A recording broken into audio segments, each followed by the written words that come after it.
Agar hayotingizni yaxshi tomonga o'zgartirishni xohlamayotgan bo'lsangiz, bu videoni o'tkazib yuboring.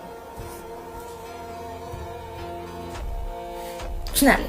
Hozir aytadigan gaplarim sizni hayotingizni keskin o'zgartirishi mumkin va miyangizni nastroykasini to'g'irlab beradi. Bu gaplarni men bu yoqqa yozib qo'yaman va men bilan birga ovozingizni chiqarib o'qiysiz.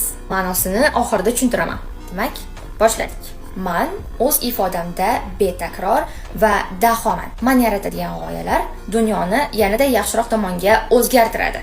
Hayotimda sodir bo'ladigan har bir voqea meni maqsadimga yanada yaqinlashtiradi. Meni dunyoyim menga g'amxo'rlik qiladi. Men chin dildan yoqtiradigan, dunyoga foyda keltiradigan ish bilan shug'ullanaman va bu menga yaxshigina daromad olib keladi.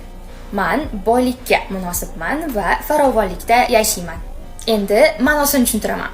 Miya siz gapirayotgan gap rost yoki yolg'onligini bilmaydi.